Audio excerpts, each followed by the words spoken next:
Dahil pilit ko kayong kinukontak eh. Bakit? Umalis na ho sila, sina Kuya Jaime kasama si Sandra at Roxanne. Pupunta na daw ho sa States. Hindi na babalik dito. Ate, Diyos kong buhay ito, ate.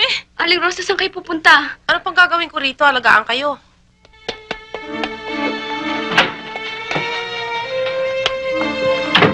Si Atty. Millares. Ayun ho. Atty. Millares, nasan si Jim? Nasaan ang anak ko? Saan niyo sila dinala? Attorney, nakikiusap ako sa inyo. Bigay niyo sa akin ang kanilang address. I'm sorry. Pinapangako ko ni Jim na magiging confidential ang lahat.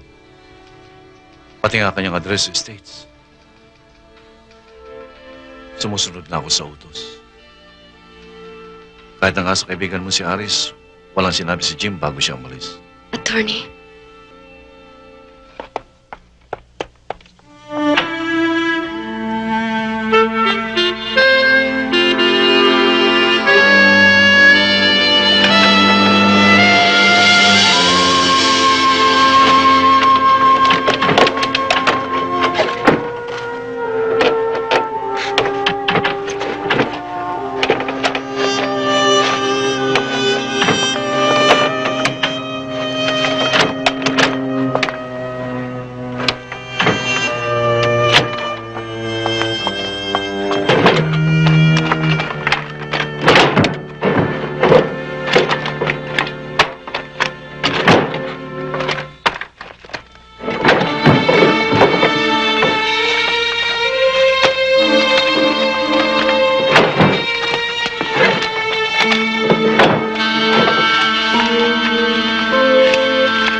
Talagang wala akong alam, Christy.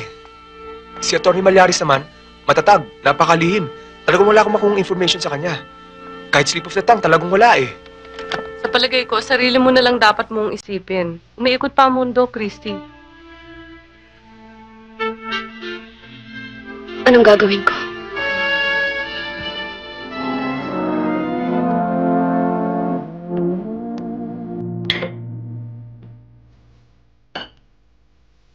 Kailan kaya ulit tayo lalabas? It's been ages ever since. Sabi sa akin ng mag-asawa, ngayon ka lang daw ulit lumabas ng bahay.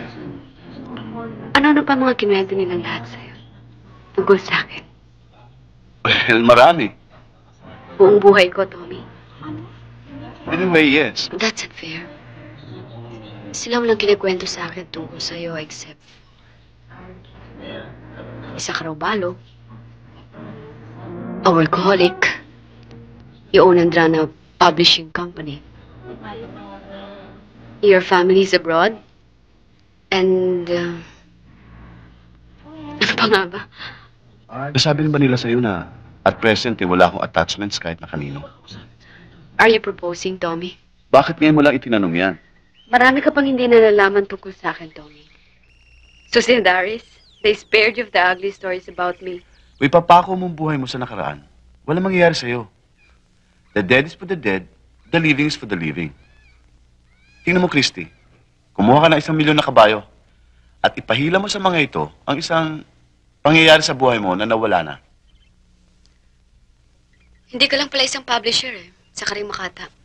Kasi you're motivating me to be one. Honestly, Christy, tell me, are you still in love with Jim?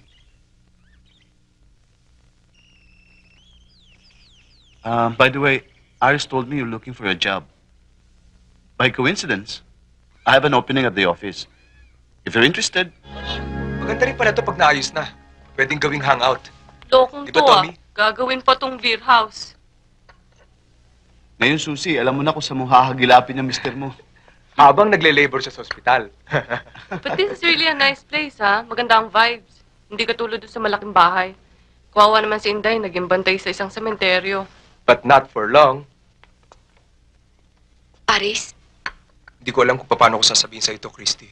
May nakuha akong balita kay Atty. Millares. Uuwi na raw sina Jim at ang mga bata. Pagkaraan ng 3 taon.